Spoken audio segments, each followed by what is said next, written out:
So, Renato, in the age of legalized sports gambling, can people trust any game to be fair? It's complicated. I'm Renato Mariotti. I'm a former federal prosecutor, a practicing lawyer, and a legal analyst. And I'm Asha Rengappa. I teach national security law at Yale University.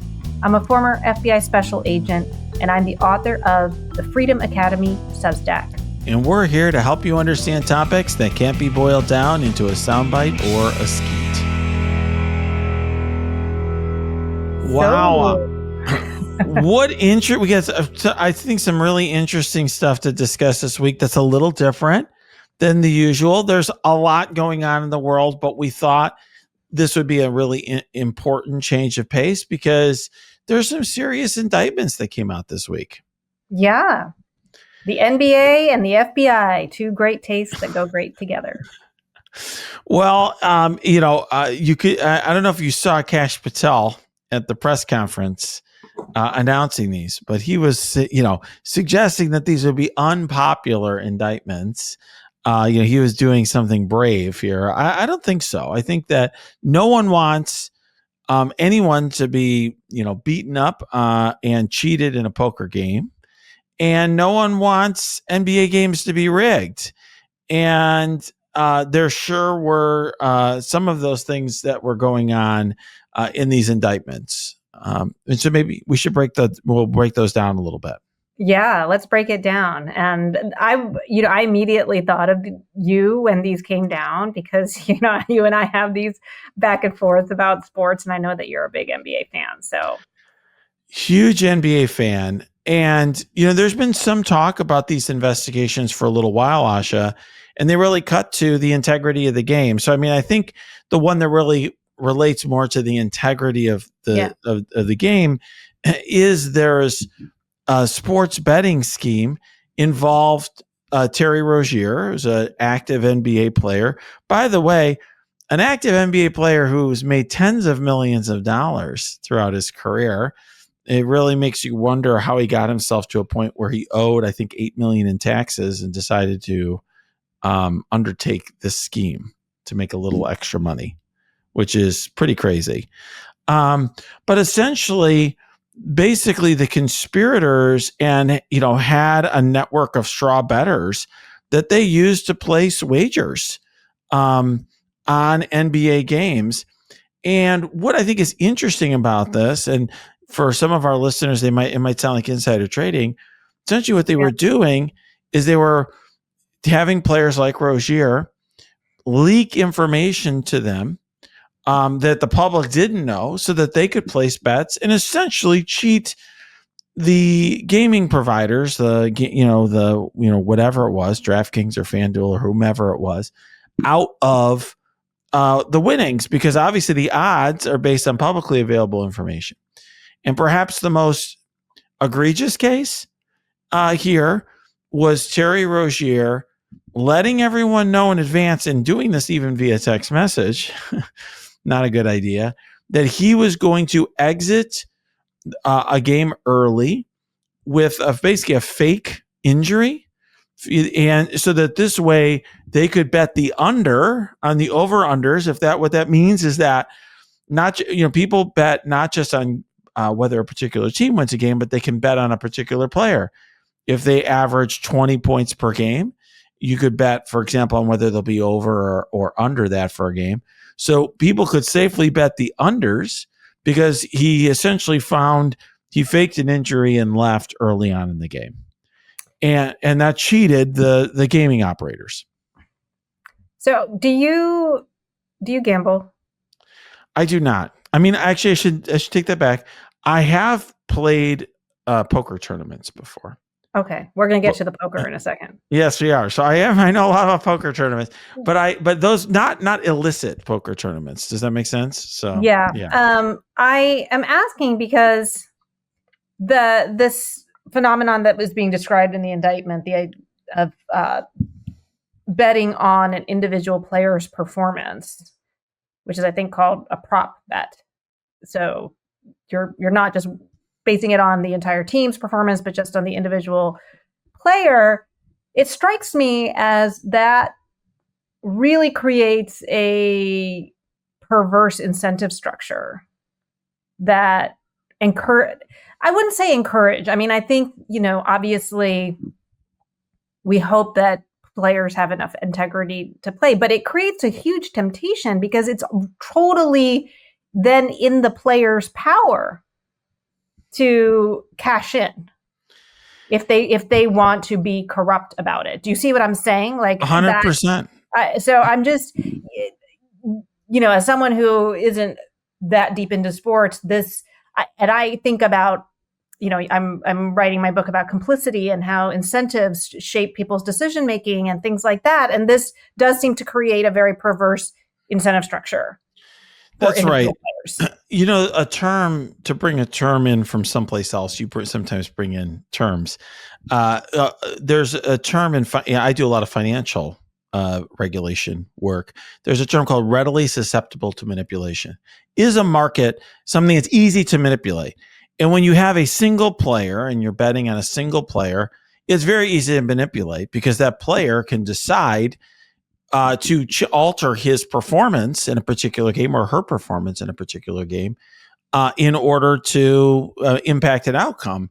And what I'll note for you, I'll also say, Asha, is these prop bets, and then they also talk about parlays in there where there's multiple parlays where you're betting on multiple things at the same time. So you're betting on, for example, Terry Rozier to go under on points, under on rebounds, and under on assists at the same time. Those are often big money makers for gambling providers. Why? People do that stuff for quote unquote fun, but it's hard to predict. And so they give these very long odds.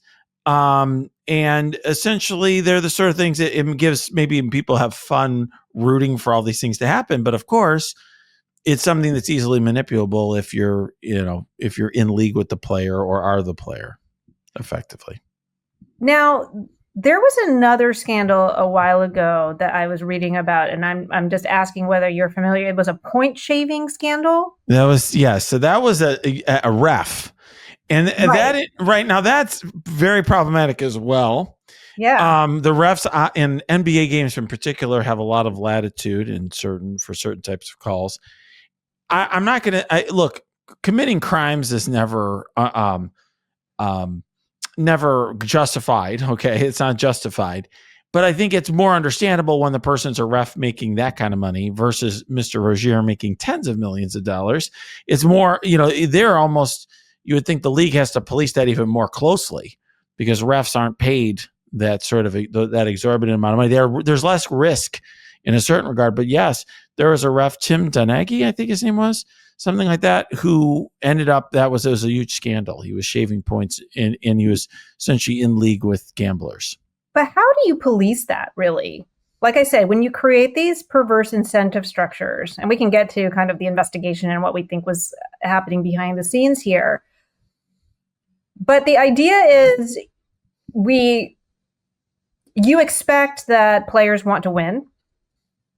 And I don't know what kind of training refs go through, but I'm assuming I don't know if there's any oversight or vetting or something like that, but you expect them to be fair. I mean, I guess maybe the check for them is that everybody sees the actual play that is being ruled on, right? So in other words, for the ref to go completely rogue or crooked, in many ways, they can only go so far because they can't say something is out when it's in, especially when you can see something on camera or in front of your face. That's right. There are challenges in the NBA. Now, I don't know if there was all of this when that scandal occurred, but there are challenges where a coach can literally challenge certain number of calls in a game. There's also what's called, I think, a last 2 minutes report in which an independent group of referees reviews every call in the last 2 minutes of every NBA game and releases a report saying this was accurate, this was inaccurate. And they kind of go over this stuff with the referees afterwards. I mean, there is a lot of oversight, but I think, Asha, one thing that I'll just note is that, part of why this is wrong or this is illegal is because of the terms of use in the gaming providers that say you can't use insider information. And part of what needs to happen really in the NBA side is really, tough enforcement and tough penalties for players and teams that engage in this behavior. And, the challenge is if you have somebody like Rozier who's made, I don't know, 60, $80 million, whatever it's been over the course of his career, still feels an incentive to earn a little more this way. It's going to be hard for any kind of penalty the NBA to come up with that's going to further penalize him. Well, couldn't the penalty be that you don't ever play again? I'm sure it is, but he's at the end point of his career at this point. Mm-hmm. And he, if you're sitting on tens of millions of dollars, you would think you don't really have an incentive to risk it all and create such a bad name for yourself and, potentially go to prison as Mr. Rozier will when you are a very wealthy person who really shouldn't need or want anything at this point. So, to me, the penalties have to be incredibly harsh beyond just not playing again. It has to be, I think, very severe financial penalties where essentially, the NBA is going to come after you and just go take everything you've ever made. They have a right to sue you and get your life savings or something along those lines, right? I think the sports arena, no pun intended, is a really interesting place to think about how you structure incentives and how you structure oversight, because it doesn't feel like a natural place where you would need to do that. Like we look at something like the securities market and we have legislation in place, like Sarbanes-Oxley that require you to, provide and disclose certain, your accounting and all of that. It prohibits insider trading. We have agencies that are overseeing it. Though I do see that one of the commerce committees wants to hear now from the NBA also. Yeah, for sure. And one thing I'm going to note here that I think is really interesting that ties these two indictments together, Asha, is the other indictment, which we haven't even started talking about yet, charges a man named Chauncey Billups, who was a famous NBA player, won NBA Finals MVP with the Pistons many years ago. And he's charged in a separate indictment about poker. Okay, it came closer to my heart, perhaps, in a certain way, although I'm a huge NBA fan. He's not mentioned in the NBA indictment that we've just been talking about with Terry Rozier, but someone is mentioned named co-conspirator 8 in that indictment. And co-conspirator 8 is identified as an NBA coach for the Portland Trailblazers. And the NBA coach for the Portland Trailblazers at that time was Mr. Chauncey Billups. And what's interesting there is he did not profit. So what happened was he told people we're going to deliberately lose this game. And he let some people know that, and they gambled on that and made money. I suspect the reason he was in charge there is because he didn't know about it, that they were going to take advantage of it. He was just telling his friend, hey, we're going to lose this game. It's got two interesting points to it that I just want to mention. First, it's not even just about the players and coaches being honest, because all they have to do is tell somebody around them. It could be some friend of theirs. It could be their girlfriend who basically tells their friends like, hey, he's got an injury that maybe people don't know about, or he's going to sit out, or they're trying to lose this game or whatever. And you could have all these people making money off of it and generating, fraudulent winnings. But then separately, there's an integrity of the game issue there, because NBA teams aren't supposed to be purposely losing. I think it's very well known and often discussed that when you're doing badly, you want to do even worse to get the best draft, higher odds of getting the best draft pick. But the NBA has all sorts of safeguards in place there. There's a broader integrity of the game issue where even if it's not a crime, the NBA does not want teams to be deliberately losing to other teams. I mean, there had to have been an informant here. Yes. Like, in other words, how do we think that this got on?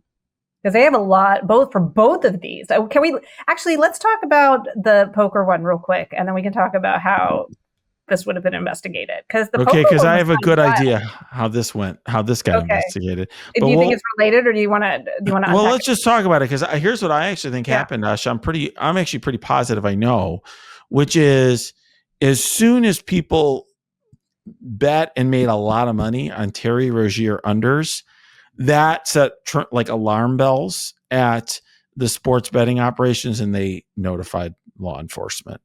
Because Terry Rozier this is not like LeBron James, okay? Terry Rozier is some random dude, and lots of people putting money on Terry Rozier to have a bad game and making a lot of money on it is odd.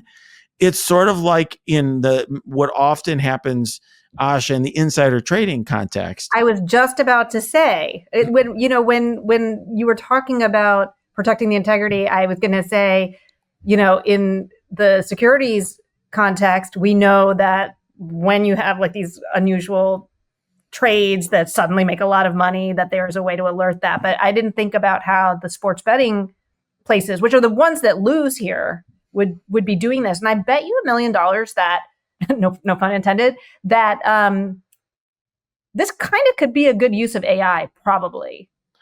Like AI would be able to start detecting, I think, those kinds of aberrations, like you just said, right? To be able to quickly take in, a player's history and then suddenly see, using all this aggregated data, outlier bets and sudden spikes that would quickly alert these betting houses to this kind of thing. Yeah, I mean, 10, 15 years ago when I was a federal prosecutor, even then we didn't have obviously large language models in AI at that time, but I think the FBI has pretty sophisticated tools to monitor the financial system. People who are placing, it's usually options where you like have these, you can essentially, make hundreds times your money, you'll put 1,000 down and make 100,000, that sort of thing. And it definitely sets alarm bells. I mean, one interesting thing legally that's a little complicated is in the context of insider trading, part of what makes it a crime, Asha, is you breaching your fiduciary duty to somebody. So, for example, I'm a lawyer. I'd say I have a fiduciary duty to my client, and I let you know, hey, if you bet, or there's going to be a merger, bet on the price to go up or whatever. Here, Terry Rozier, whether he has a fiduciary duty is a complicated question.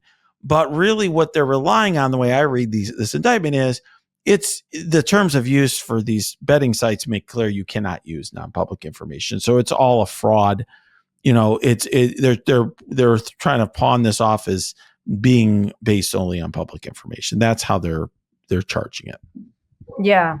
It does get to an interesting question though about what, again, these incentives, and also in these other contexts where people are they're policed against, or not policed, but they're also held against some, as you mentioned, like a fiduciary duty, or they have taken an oath to do blankety blank, in a government context, for example. It's interesting, again, in the sports context, it's not like players take an oath to play to the best of their ability for the team or whatever. It kind of gets to one of the things that you and I talked about before we came on this call, which is whether sports betting itself just kind of undermines the game. And that's a lot of what the commentary that I've seen. And if you look at the Supreme Court case from 2018, which sort of opens the door and says that this federal law, which I think had basically said that sports betting was not authorized, and then New Jersey allowed it, and it was challenged, et cetera. It was challenged, I think, by some sports teams that didn't want this.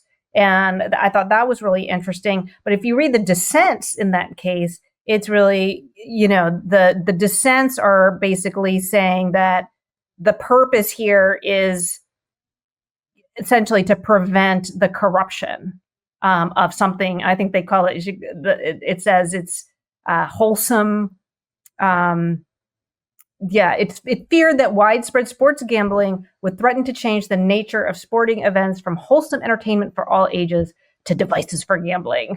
This is Justice Breyer who was saying this in his dissent. So I'm just curious what you think about that. Like whether they're kind of fundamentally incompatible, that there is an inherent sense of, I don't know if you would call it honor or fair play or integrity that we expect of athletes, and that just the ability to do this corrupts that.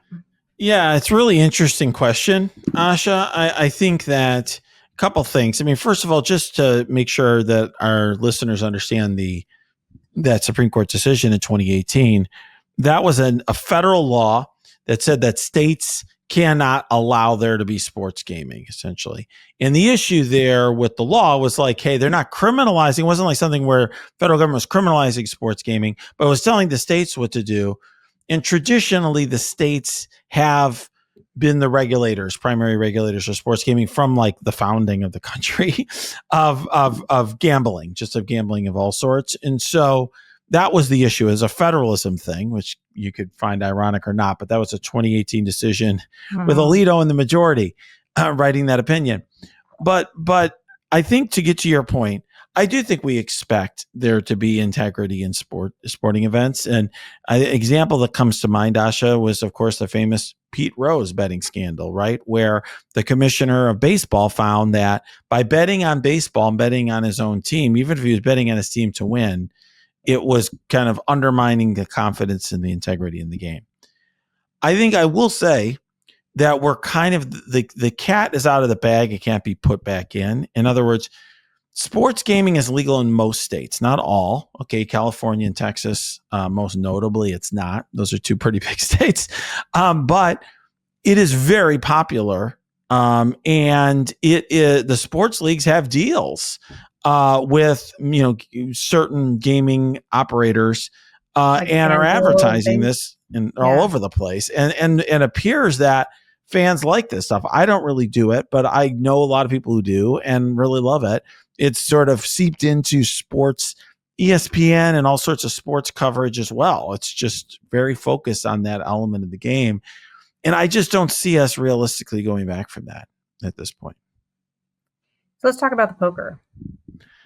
Okay, let's do that. So the poker, I actually think, Asha, I think the poker indictment is going to turn into a movie. I don't know if it's totally 100%, 100%. Yeah, I can actually hear the music where they're like sitting around the poker table using the techniques and all of these gadgets or whatever that they were using.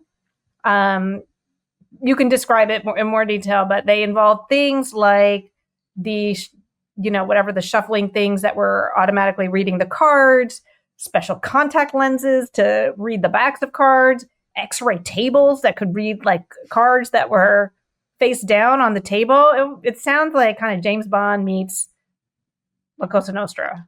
Well, literally, when you say La Cosa Nostra, that is the Italian outfit, the Italian mafia. I, as an Italian American, I don't love these stereotypes, but the crime families, I believe, that were mentioned in this particular indictment were the Bonanno, Gambino, and Genovese crime families. So they have a role here, and they literally La Cosa Nostra. Yeah. They literally used physical violence to collect gambling winnings. Okay, so that's one element of this that's there. Okay, that's a big movie trope. Then you've got illegal gambling. So if you watch Rounders or something, this is not going to, and it's crazy, Asha, because there's legal casinos in so many states. I mean, right now in downtown Chicago, there's a casino. You can go to Harris Casino in Chicago and play poker legally if you wanted to. I haven't, but you could. You don't need to go, into some back room, but apparently in New York, there's no legal gambling in the city of New York within 90 miles of the city of New York. You have to go to like Atlantic City or something. And so these games have popped up because of that. And so you have private games, essentially illegal gaming. All right. So there's that element. And then, and I mentioned Mr. Chauncey Billups, famous, unlike Terry Rozier, who's not super famous. Chauncey Billups, famous NBA star, recognizable NBA star, former NBA Finals MVP, current coach. Well, I don't know. I think he's suspended right now, but coach of the Trailblazers, and others were brought in. Professional athletes were brought in to lure people to these games because if you're a rich person, you might think, well, I could afford to go to Atlantic City or fly to Vegas to participate or somewhere else to participate in a poker tournament.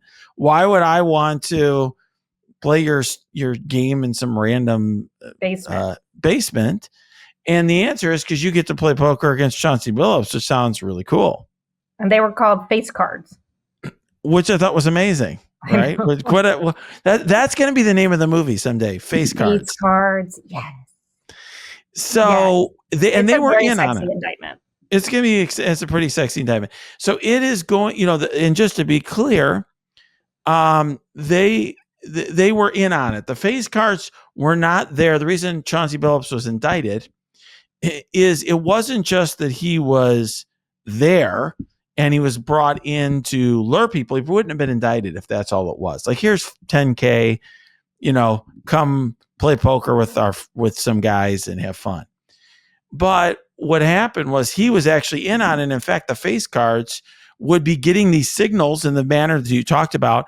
Sometimes there were decks that had cards that could be read with certain glasses. Sometimes it was under the table. Sometimes there were signals that were being received by a third party elsewhere outside the location via cellular service or something, and then were being transmitted to one of the players, and they were using hand signals to communicate, or some physical signal to communicate to the others, because their job was to win the money against the guys who were the rubes there who were being defrauded.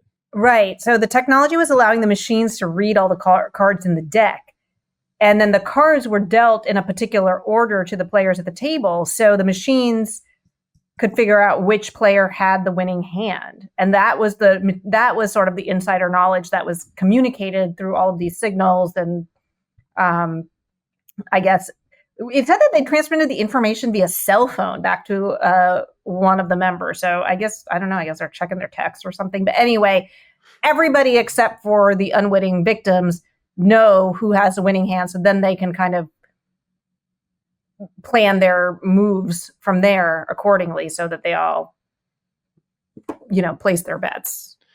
Yeah, it's very, very interesting. And by the way, we're talking very serious money here. This is not like going, I don't think I've ever been to a poker tournament where I've put up even $1,000, okay, to enter. And Yeah. I've generally played tournaments, not just at a table. There's somebody here defrauded of approximately $1.8 million. That's a lot of money to lose playing poker. So this is like Rounders. If you ever saw that movie with Matt Damon, where they're like these, organized crime figures just pushing tons of money into it. Also, so very interesting.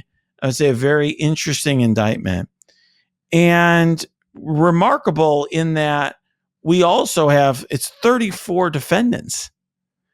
This is, and many different crimes. So we have fraud, which you would expect. This seems a lot like a fraud, but an operation of an illegal gambling business. Okay, sure. Money laundering, and then extortion and robbery, because they literally steal the shake down plans. people because they would then some people would figure out that they got cheated and didn't want to pay up. Yeah. And there was one guy also, they stole his model of a rig shuffling machine. John Doe number 7 they literally had a gunpoint robbery. They're like, wow, this is a great machine. We need your plans for it. We're going to stick you up to get your plans. Pretty crazy stuff. And it's interesting because that is, Billups is, his name is all over all of this. But as I mentioned, he's referred to in the other indictment, and you have to wonder what his, how he got himself mixed into this, because he was actually regarded as like a pretty upstanding individual up until now. Very interesting. Yeah. And what do you think about the investigation into that? I mean, the FBI is always watching the organized crime. Exactly right. So this could be something. Yeah, I guess they're not connected. If you think that it's the betting houses that alerted the FBI to that, and then, this was sort of ongoing organized crime investigations that would have come across this particular criminal activity, I guess there wouldn't necessarily be a link, except they just happen to both include NBA players, including one crossover person. Right. One link that I thought might be is if they had Billups on this other stuff, they might have had him be individual 8 or whatever it was in the other indictment and roll and provide his texts with people. That's what I was wondering. I was like, when you said that that when you identified him as co-conspirator 8, I wondered if maybe he could have been somebody providing information on this.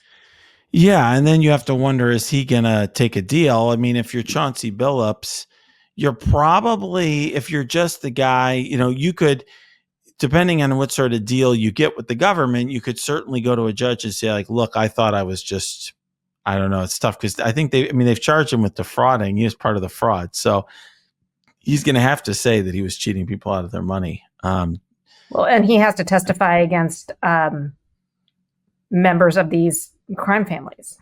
There's that as well. So, I don't know, like that. Yeah. Good luck, my man. Yeah, it was interesting. There's been a lot of interesting coverage of this, as you might imagine. And there's one guy who covers the Blazers, the team that he's the coach of, who was just like, I'm shocked. He's one of the most nice, down to earth guys, and we would have never expected that he would be indicted by a serious felony. And the way in which that writer describes Philip's wife and a daughter and so on being just absolutely devastated by this. It is, being indicted is serious business. And I will say, one thing that if we want to give some positive spin out of a really negative story, it shows that at least to some extent, federal law enforcement is still functioning in this country for doing things other than indicting and prosecuting ICE cases. And so there is that, because this is a case that's certainly worthy of prosecution. Yeah, that was the first thing that I thought of when this came out. I was like, oh my God, it's a normal case. Like, I mean, not a normal case. It's actually much more involved and involves these celebrities, et cetera. But it's, this is the kind of thing that we expect the FBI to come out with and do a press conference about. And, it reminded me a lot actually of Operation Varsity Blues when they busted the whole admissions scam that they were running. And it's sort of like, wow, this is the kind of complex investigation that, requires federal resources, that is crossing state lines, that's doing all these things that a state can't, probably do on its own. I agree with you. It was very heartening. In my Substack, I drew the parallel that, this is when you have people on a team, like the indictments show that you can't trust the integrity. The whole system ceases to function if people are throwing the game. And just kind of how that's where we are in our larger political context, where you have like certain elements of our government just basically throwing the game. So I thought that was just an interesting juxtaposition, if you will. Yeah, I agree with that completely. And I think I will just say, I am glad that these matters, were indicted and, and this investigation occurred, but the vast majority of this occurred before January 20th, 2025. I strongly suspect been going on for a while, for a long time. And I hope that investigations of this type are actually initiated and going forward over the next few years. Me too. So, Asha, to go from something that is going to be a Netflix movie or maybe even a movie in the movie theaters to something that is perhaps a horror movie. We have Donald Trump repeatedly suggesting and sometimes trying to walk back the idea that he's going to continue to run for president for the rest of his life. Yeah, I'm not sure. Yeah, I'm not sure what to say about that. I mean, we can say, the legal part of this is not very complicated. Well, what I was thinking of, I mean, one thing I could help our listeners understand is I think a lot of people are trying to figure out, like, how will Trump make this argument, right? And just to kind of recap here, this is not something that, like, we just pulled out of a hat today. It's something Trump has been talking about a lot, him running a third term. Steve Bannon has come out and said it's happening, and we already have plans in place and different contingencies for how we're going to do it. And so a lot of people are like, well, I'm reading the 22nd Amendment, in which you can maybe explain, and it seems clear. And then I can maybe talk a little bit about how I think they might try to work their way around it. Okay. So I'll read the first sentence of the 22nd Amendment, which is pretty clear to me. No person shall be elected to the office of the president more than twice, and no person who has held the office of president or acted as president for more than 2 years of a term to which some other person was elected president shall be elected to the office of the president more than once. I'm going to guess that you are going to home in on the elected president somehow. That's one of two ways that you can go about this. So, and let me just read a portion of another amendment. So, or maybe before I do that. So, what path I would think to Trump getting from point A to point B here, where he wants to be, which is president for life, is to run as vice president with Vance as the presidential nominee, with Vance voluntarily resigning, and thereby making him the president. That will be one way, or whoever. It doesn't have to be Vance. It could be whoever you want. Okay, whatever natural born citizen. But you have to be eligible to be president to run for vice president. Well, let's get to that. As I was going to say, the 12th Amendment. No person, the last sentence of the 12th Amendment, no person constitutionally ineligible to the office of president shall be eligible to that of vice president of the United States. And so I think what you would have to do is read that to say, yeah, he's eligible to be vice president. He just is not eligible to be, he's not eligible to be elected president. He's eligible to serve as president. He's eligible to be elected to vice president. So because he's being elected to serve as vice president. If then Vance resigns and he becomes president again, it doesn't technically, in a textual way, run afoul of either amendment. That's one pathway, I think, to get there.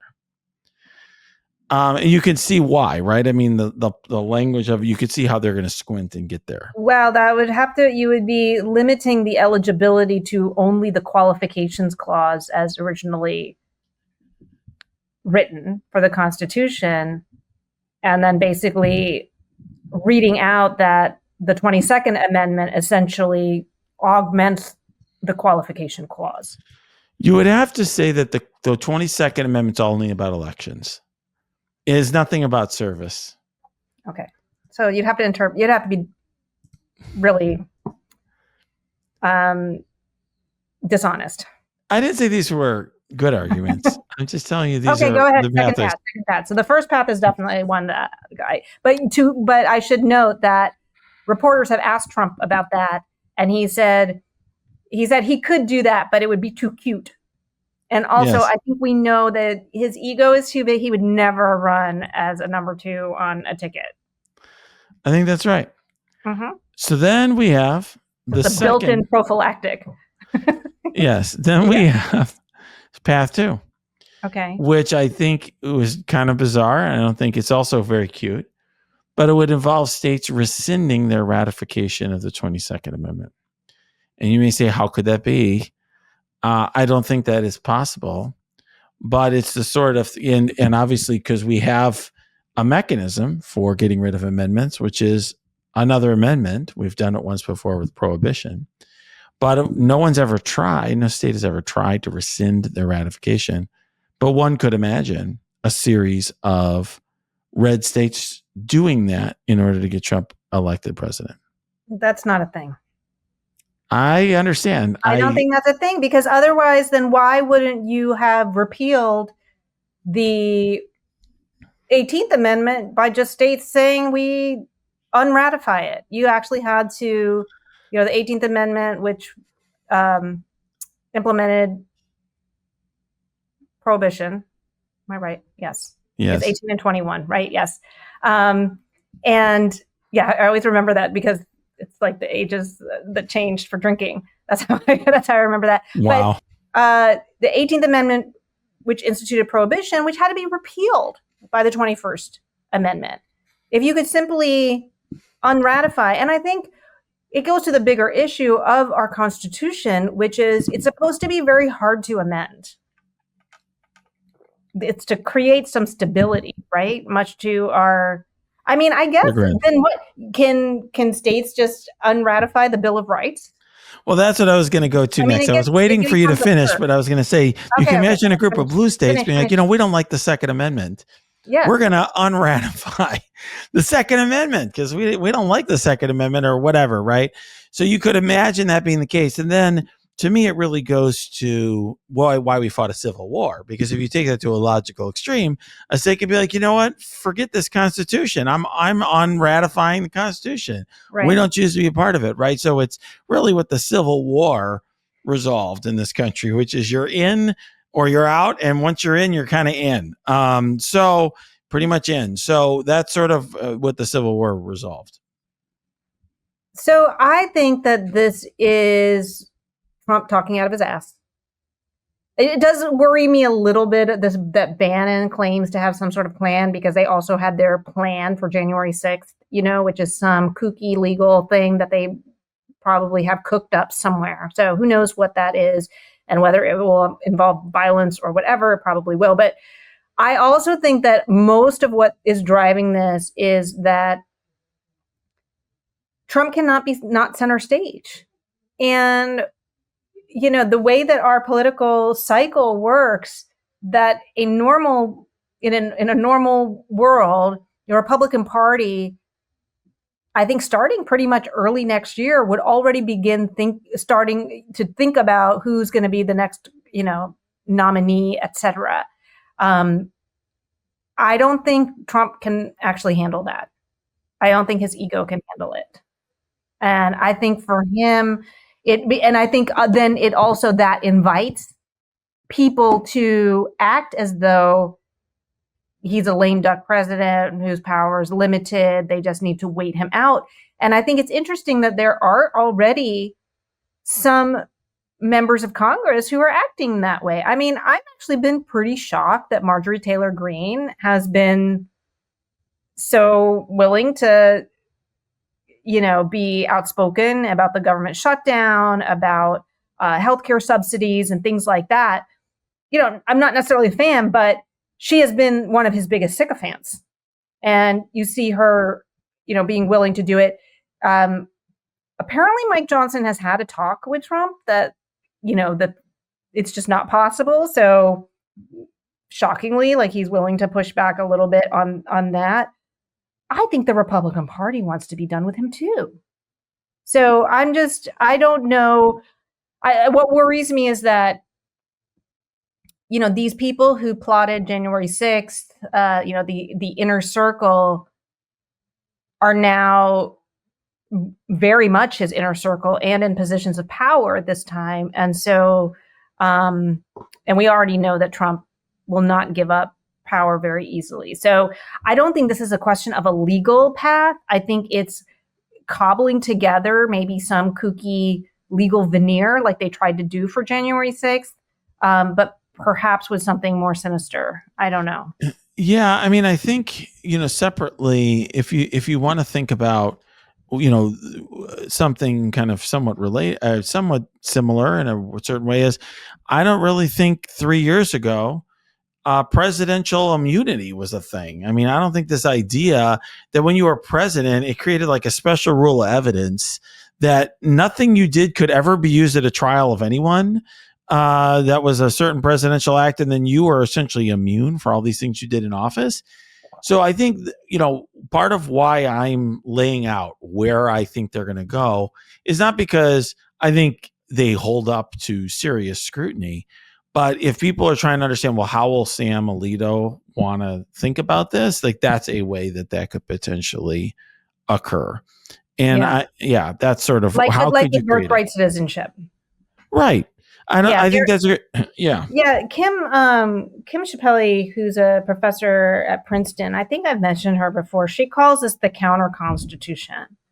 And this idea that precisely because it's very hard to formally amend the Constitution, what you have is this attempt to essentially do things or put things in executive orders that are blatantly unconstitutional. So the birthright citizenship is an example of something that has been very well settled that Trump has countered by executive order.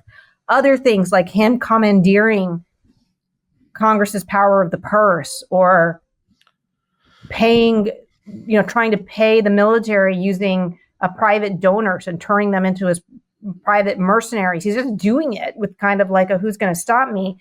And some of it's going to get challenged. Hopefully all of it will get challenged. But the idea is that in the process, as the Supreme, some of it will get tossed maybe, but if the Supreme Court goes along with some of it, then you are effectively amending the Constitution, as they did, as you said, with the immunity decision. Right. I mean, and the birthright citizenship one is another example where not only is Trump issuing an executive order, but a lot of states have filed an amicus brief in support of that theory regarding birthright citizenship. Iowa and many others, filed an amicus brief on that. So it's not inconceivable to me that there will be people twisting themselves to make the sort of arguments that I was laying out earlier, which, just to be clear, I don't agree with. I don't think they make sense, but I'm trying to figure out, like, how are they going to get there? And that, I mean, we've seen a lot of fantastical things over the last 10 years since Trump was originally, elected, running for office, whatever. And nothing will surprise me at this point. It won't surprise me either. I would also just caution that there's very important lessons to be learned about framing. And just because you could cobble together some weird and kooky legal theory does not mean that it is a valid theory. And so, we should assume, just like with birthright citizenship, that our existing law and precedent, which has been in place for, over 100 years, is valid, that the 22nd Amendment means what is said. And I would just hope that reporters, people questioning the president, to not use as the premise that this is possible. It should start with the premise of, how are you going to circumvent the Constitution? Correct. And by the way, it's worth noting, Justice Barrett seemed to have a similar reading of the 22nd Amendment to you. Okay. She looked at it and she thought it was pretty clear. And it is pretty clear, because you could tell I was trying to strain to come up with anything to support his argument there. So I agree with that. I don't want to be complacent either, where it's like, no, we shouldn't be complacent. People are like, oh, remember those editorials where people are like, he's going to peacefully step down from power if he loses the election, and all these naive people who thought that Trump would never do that. Of course he's going to step down when he loses his court challenges or whatever. And that was the furthest thing from the truth. Okay. He wanted to be out. He wanted the Secret Service to drive him there so he could lead the rioters and insurrectionists into the Capitol.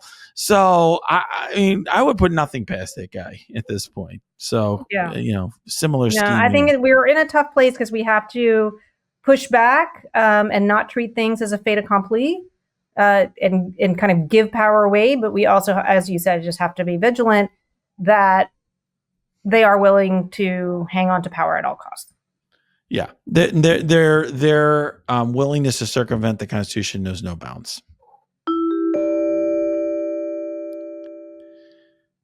So, Asha, before we go, I see you have your Yale Law School sweatshirt on. It was your reunion this past week, right? It was my reunion. It was my 25th law school reunion. They had a pop-up merch store, so that's where I got this fun fleece zip-up and a blank. I spent way too much money on merch. It was nice. It was nice to see my classmates. And your 25th is next year. That's right. And we didn't have a 20th because the timing of the 20th was during COVID. Same. So they canceled it. So yeah. This was a supposedly big one. How was the turnout? It wasn't that great, to be honest. The law school schedules it kind of at the end of college fall breaks. And I wonder if you'll find this with your class, that we're at the stage where many of our children are in college. And so they're home for fall break. And so for me, it was easy because the reunion was in my town where I live. So I could go. My son was home for fall break. But I think for people who are in other places, they just don't want to leave for 3 days, when they can be spending time with their kids. I get that. And New Haven's not centrally located. Okay. It's not like it's in some hub city for an airport or something like that, right? It's a bit of a ways to get to. Yeah. But there were some great panels. I mean, they were not for attribution, but just the topics of them. You had all the deans, I guess all the living deans, basically, who had a conversation about leadership and higher education and things like that. There was a great judges panel of how to judging in turbulent times, and it was very fascinating to hear their perspective on and they included conservative and liberal judges in terms of who appointed them.